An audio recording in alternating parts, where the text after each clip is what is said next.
Corona मामलों में भारत में अब तक के सारे रिकॉर्ड तोड़ दिए हैं। दूसरी बार देश में एक दिन में 1 लाख से ज्यादा केस दर्ज किए गए हैं।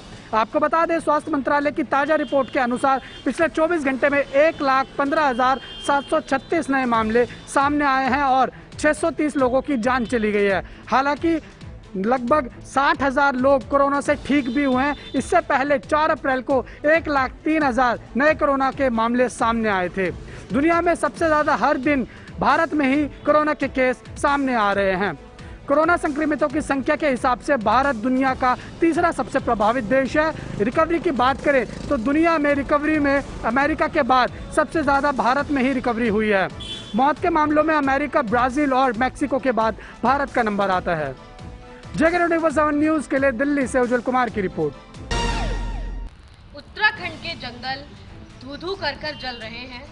100 से 150 हेक्टेयर जंगल 12 से 24 घंटों में जलकर राख हो रहे हैं और प्रदेश सरकार की सिफारिश पर केंद्र सरकार ने राज्य को MI-17 हेलीकॉप्टर भी उपलब्ध करा दिए हैं, जो टिहरी डैम से पानी भरकर लगातार वनाग्नि को शांत करने का काम कर रहे हैं। अब केंद्र सरकार की संजीदगी तो हेलीकॉप्टर भेजने से नजर आ जाती है, लेकिन प्रदेश सरकार के मंत्री स्वयं वनाग्नि बुझाने के लिए वहां पर पहुंच जाते हैं और लाइमलाइट में बने रहने के लिए फोटो सेशन करवाते हैं और फिर वापस भी आ जाते हैं। अब प्रश्न यह उठता है कि उत्तराखंड की वन संपदा जो लगातार जलकर खाक हो रही है, इन मंत्रियों के वहां पर फोटो सेशन करवाने से क्या वह शांत हो जाएगी और क्या राज्य को वनाग्नि की ये जो बड़ी समस्या हर मौसम में राज्य के सामने खड़ी होती है, इससे निजात मिल पाएगी। वीडियो जर्नलिस्ट तिलक शर्मा के साथ विशाखा चौधरी, JK 24/7 न्यूज, देहरादून। बंगाल के अंदर 3 चरणों की वोटिंग खत्म हो चुकी है, लेकिन अभी भी 5 चरणों के चुनाव में वोटिंग होनी बाकी है। इसी बीच बड़ी खबर ये है कि बंगाल चुनाव के दंगल में एंट्री मार रहे एमिम पार्टी के चीफ असदुद्दीन ओवैसी की मुर्शिदाबाद में आज रैली की परमिशन उस वक्त मना कर दी गई जब वो मुर्शिदाबाद पहुंच रहे थे। सूत्रों के अनुसार मुर्शिदाबाद के भरतपुर में आज असदुद्दीन ओवैसी का हेलीकॉप्टर लैंड होना था, जिसको लैंड नहीं होने दिया गया और उनकी रैली की परमिशन भी खारिज कर दी गई। दिलचस्प बात ये है कि असदुद्दीन ओवैसी की पार्टी एमिम बंगाल के चुनाव में कई सीटों पर चुनाव लड़ रही है। उनका कहना ये था कि अब अगर आज की ये रैली खारिज कर दी गई है तो अगले 2 दिन शायद हो सकता है कि वो रैली करे और चुनाव प्रचार अपनी पार्टी के उम्मीदवारों के लिए करे। कैमरामैन अमित के साथ Kapil Gaur, JK 24 news, Gurugram.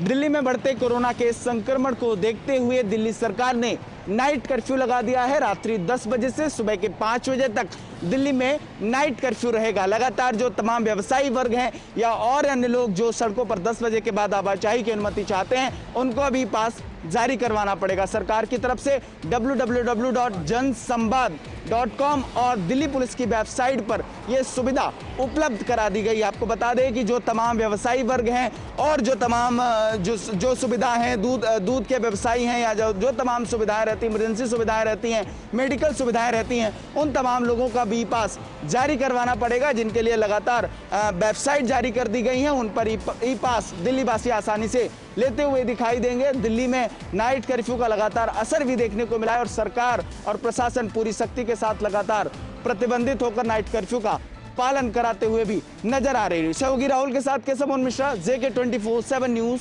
Delhi. Corona virus को लेकर सख्ती का दौर जारी है। कल दिल्ली में जहां एक तरफ नाइट कर्फ्यू का ऐलान किया गया, वहीं एक याचिका की सुनवाई करते हुए हाई कोर्ट ने आदेश दे दिया है कि अब गाड़ी के अंदर यानी कि कार के अंदर अगर एक व्यक्ति भी बैठा है तो उसको मास्क लगाना ज़रूरी है, यानी कि मास्क लगाना कंपलसरी कर दिया गया है। एक याचिका डाली गई थी जिसमें कहा गया था कि अगर गाड़ी में एक व्यक्ति है तो उसको मास्क लगाने पर चालान कटेगा या नहीं। इसकी सुनवाई करते हुए कोर्ट ने साफ लहजे में कहा कि कोरोना के मामले लगातार बढ़ रहे हैं, ऐसे में अगर कोई भी व्यक्ति पब्लिक प्लेस पर या कहीं पर भी कार में रहेगा तो उसको मास्क लगाना पड़ेगा। अगर वो ऐसा नहीं करता है उसका चालान कटेगा। हवाला दिया गया है कि पिछले 24 घंटे के अंदर दिल्ली में कल 5000 से ज़्यादा मामले सामने आए थे। ऐसे में दिल्ली देश की राजधानी है, हर तरफ से लोग यहाँ ट्रैवल करके पहुँचते हैं। इसी कड़ी में दिल्ली को बचाना है तो ये फैसला लेना ज़रूरी है। आपको याद है कल ही एक फैसला आया था कि रात 10 बजे से सुबह 5 बजे तक दिल्ली में नाइट कर्फ्यू रहेगा, सभी दुकानें बंद रहेंगी, हालांकि मूवमेंट की इजाज़त होगी, लेकिन एसेंशियल सर्विस वो भी ई पास लेना ज़रूरी होगा। ये सब इसलिए क्योंकि कोरोना के मामले लगातार देश और तमाम राज्यों में बढ़ते जा रहे हैं और इसी कड़ी में अब तमाम जगहों पर सख्ती बरतनी शुरू हो गई है। Haidar Ali, JK24/7 news, Delhi. छत्तीसगढ़ हुए नक्सली हमले में आज उनके परिजन जो है, राकेश्वर सिंह के परिजन जो है आज प्रदर्शन करते हुए नजर आए और एक उग्र प्रदर्शन देखा गया और मांग सिर्फ ये थी कि उनके एक बेटे को जो है जल्द से जल्द जो है नक्सलियों से जो है वापस जम्मू में लाया जाए और एक नेशनल हाईवे को जो है उन्होंने जाम किया और बड़ा ही प्रदर्शन देखने को मिला और साफ तौर पर उनके परिजन की मांग थी कि हमारे बेटे को जल्द से जल्द जो है नक्सलियों से जो है वापस लाया जाए और केंद्र सरकार से मांग थी और प्राइम मिनिस्टर नरेंद्र मोदी से मांग कर रहे थे कि जल्द से जल्द जो है उनके बेटे को जो है वापस लाया जाए और लेफ्टिनेंट गवर्नर से भी अपील की गई कि माननीय उपराज्यपाल जी से अपील की गई कि जल्द से जल्द उनके बेटे को जो है वापस जम्मू में लाया जाए। और जिस तरह से मांग अभिनंदन को वापस लाया गया था उसी तरह से जम्मू के अंदर जो है मांग उठ रही है कि जल्द से जल्द उनके राकेश्वर सिंह को जो है जम्मू में सकुशल जो है वापस लाया जाए। और जिस तरह का आज प्रदर्शन देखा गया और काफी बढ़िया प्रदर्शन था और पूर्ण रूप से जो है पुंछ नेशनल हाईवे को जो है उनके परिजन ने जम्मू के अंदर जो है बरनाई में जो है प्रदर्शन किया। तब तक के लिए आप बने रहे JK24/7 के लिए। कैमरा पर्सन दीपक जी के साथ, धन्यवाद। श्रीनगर के जखूरा इलाके में कल देर रात शुरू हुआ कॉर्डन सर्च ऑपरेशन आज 17 घंटे के बाद ख़त्म हुआ। मौके पर कोई भी मिलिटेंट की मौजूदगी नहीं पाई गई। ऑपरेशन शुरू हुआ था कल देर रात। स्पेसिफिक इनपुट्स थे सिक्योरिटी फोर्सेस के पास कि मौके पर कुछ मिलिटेंट्स मौजूद हो सकते हैं जिनका नंबर लगभग 2 के आसपास बताया गया था, जिसमें एक लोकल एक नॉन लोकल मिलिटेंट की मौजूदगी की बात बताई गई थी। लेकिन 17 घंटे की कॉर्डन सर्च ऑपरेशन के बाद जब उस मकान तक पहुंचा गया जहां पर मिलिटेंट्स के होने की आशंका जताई जा रही थी, वार्निंग शॉट्स फायर किए गए फौज की तरफ से, लेकिन सामने से कोई रिस्पॉन्स नहीं मिला। कॉर्डन सर्च ऑपरेशन को जब जीरो इन कर दिया गया पूरी तरह से मकान की तरफ, तो वहां पर किसी भी मिलिटेंट की मौजूदगी नहीं पाई गई और आज दोपहर लगभग 17 घंटे बाद वो ऑपरेशन जो कल रात शुरू हुआ था पीसफुली खत्म हुआ और किसी भी मिलिटेंट की वहां पर मौजूदगी नहीं पाई गई। इसके अलावा कल IGP कश्मीर ने एक स्टेटमेंट इशू किया था जिसमें उन्होंने कहा था कि कोई भी मीडिया पर्सन मौके पर नहीं जाएगा, यानी एनकाउंटर स्पॉट की तरफ कोई भी मीडिया पर्सन ना जाए ताकि सिक्योरिटी फोर्सेस को अपना काम करने में कोई मुश्किल सामने ना आए। हमने देखा है बीते दिन काकापुरा पुलवामा में हुए एक मीडिया पर्सन के साथ इंसिडेंट के बाद ये रिएक्शन सामने आया है कि कोई भी media person zero in spot की तरफ ज़्यादा नज़दीक ना जाए और उसके साथ साथ ये भी बताया गया है कि कोई भी लाइव टेलीकास्ट या ब्रॉडकास्ट एनकाउंटर स्पॉट से नहीं होगा क्योंकि वो लॉ एंड ऑर्डर प्रॉब्लम में एक बड़ी प्रॉब्लम बनकर सिक्योरिटी फोर्सेस के लिए सामने आती है। अब देखना यह है कि अन्य इस शहर के अंदर कितने ज़्यादा और एनकाउंटर्स होते हैं या फिर कॉर्डन सर्च ऑपरेशंस होते हैं, क्योंकि पहले ही बताया गया है कि श्रीनगर के अंदर from north to south movement militants की काफ़ी ज़्यादा पिछले दिनों में बताई गई है। कैमरामैन इमरान तारिक के साथ अमजद खान की report, JK24/7 news, Srinagar, Kashmir. देश भर में जैसे जैसे कोरोना के मामले बढ़ रहे हैं वैसे ही सरकारें सख्त फैसला भी ले रही हैं। अब एक और फैसला जो आम जनता के लिए परेशानी भरा हो सकता है वो लिया गया है और वो ये है कि एम्स में जो रोज़ाना जो OPD चलती थी वो पूरी तरीके से बंद कर दी गई है। अस्थायी तौर पर अभी से बंद किया गया है और ये जो फैसला लिया गया है ये 1 महीने के लिए लिया गया है। दरअसल बढ़ते राजधानी के अंदर कोरोना के मामलों को देखते हुए ये फैसला लिया गया है कि जो रोज़ाना वॉकिंग OPD हुआ करती थी मरीजों के लिए वो फिलहाल 1 महीने के लिए बंद रहेगी। अब ऑनलाइन रजिस्ट्रेशन करने के बाद ही कोई भी मरीज अपना यहाँ पर इलाज कराने के लिए जो OPD व्यवस्था है उसके लिए आ सकता है। वहीं 1 महीने के लिए 4 हफ्तों के लिए ये फैसला लिया गया है जो मरीजों के लिए काफ़ी परेशानी भरा हो सकता है, क्योंकि एम्स दिल्ली का ही नहीं बल्कि देश का सबसे बड़े अस्पतालों में से एक है और ऐसे में एम्स का OPD का बंद होना, जो रेगुलर OPD है उसके बंद होने से लोगों को काफ़ी ज़्यादा जो समस्या है वो हो सकती है। इसके अलावा जो हॉस्पिटल प्रशासन की तरफ से जो जानकारी आई है उनकी तरफ से ये कहा गया है कि फ़िलहाल थर्सडे से यानी गुरुवार से ये फैसला जो है वो लागू किया जाएगा और कोई भी व्यक्ति ऑनलाइन रजिस्ट्रेशन करा सकता है, उसके बाद वो अस्पताल में आ सकता है। अस्पताल का ये कहना है कि वो पूरी तरह से जो डॉक्टर्स हैं, जो स्टाफ है, पैरामेडिकल स्टाफ, उसे इस सेवा में लगाने से की बजाय जो कोरोना के मरीज़ हैं, जो संक्रमित मरीज़ हैं, उनकी सेवा में लगाया जाएगा ताकि उनका जल्द से जल्द इलाज किया जा सके और वो ठीक हो सके। दिल्ली से प्रणय शर्मा की रिपोर्ट। अखिलेश यादव के करीबी और चर्चित आईएएस सत्येंद्र सिंह यादव एक बार फिर से विवादों के घेरे में हैं। आपको बता दें कि समाजवादी पार्टी की सरकार के दौरान बनने वाले जयप्रकाश नारायण सेंटर में जब बन रहा था उस वक्त सत्येंद्र सिंह एलडीए के वीसी हुआ करते थे। शासन द्वारा प्रस्तावित डीपीआर से ज़्यादा पैसे खर्च करने के आरोप सत्येंद्र सिंह के ऊपर एक बार फिर से लगे हैं।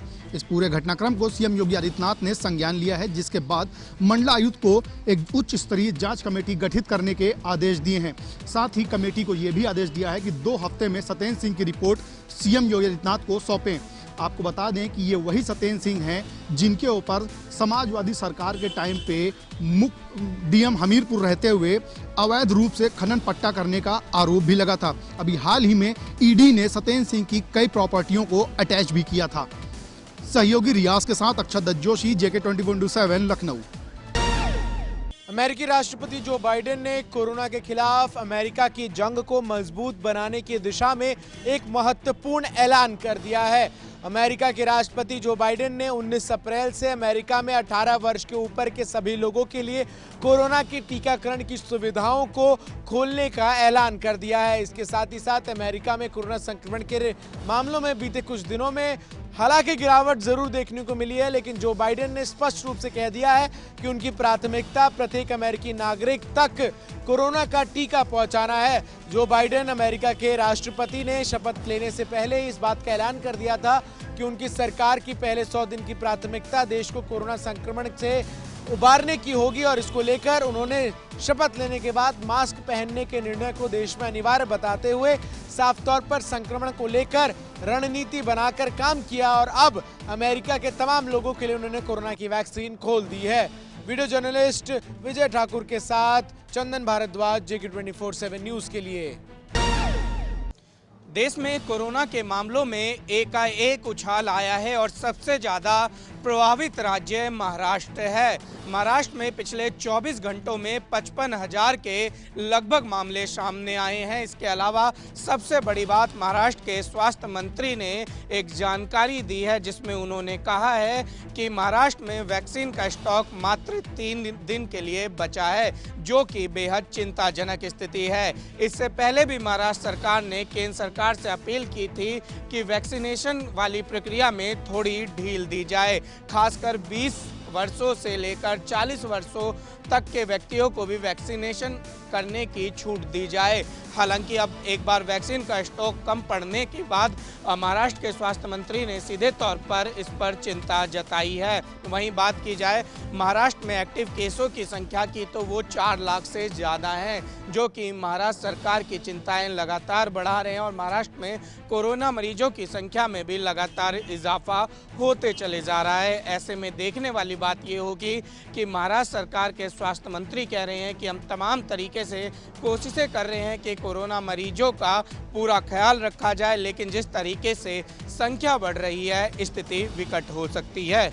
वीडियो जर्नलिस्ट विजय ठाकुर के साथ निशांत राय, JK 24/7 न्यूज, दिल्ली। आईपीएल 2021 की अब शुरुआत होने जा रही है। महज 2 दिन बचे हैं आईपीएल की शुरुआत में। 9 तारीख को पहला मुकाबला चेन्नई में खेला जाना है। मुंबई और आरसीबी के बीच ये मुकाबला होगी, लेकिन उससे पहले आईपीएल को लेकर बड़ी अपडेट सामने आई है, क्योंकि कोरोना के काल चल रहा है। कोरोना की वजह से तमाम खिलाड़ी इस वक्त पॉजिटिव हो रहे हैं, संक्रमित हो रहे हैं। यही कारण है कि अब मैनेजमेंट ये सोच रहा है कि किस तरह से आईपीएल को कराया जाए। हालांकि पहले ही गाइडलाइंस काफी जारी कर दी गई हैं, लेकिन अब बिना क्राउड के एक तो आईपीएल होगा, दूसरी चीज ये है कुछ ही वेन्यू निर्धारित किए गए हैं, तीसरी चीज ये है कि कोविड के प्रोटोकॉल्स हैं उसका लगातार पालन भी किया जा रहा है। हालांकि कई स्टाफ जो ग्राउंडमैन हैं वो भी पॉजिटिव आए हैं, कई खिलाड़ी पॉजिटिव आए हैं, जिसके बाद लगातार संशय के बादल भी मंडराए हैं आईपीएल के ऊपर। लेकिन 9 तारीख को पहला मुकाबला होना है। देखते हैं कि इस बार, क्योंकि 2020 का आईपीएल हमने देखा वो भी कोविड के काल में हुआ, लेकिन इस बार का आईपीएल किस तरह से होता है, कैसा देखने को मिलता है, आप कहां टीवी पर देख सकते हैं, कितने बजे मैच होगा, इस बारे में भी आपको जानकारी अवश्य देंगे। कैमरामैन विजय के साथ मैं अब्दुल नबी हसन, JK 24/7 न्यूज के लिए।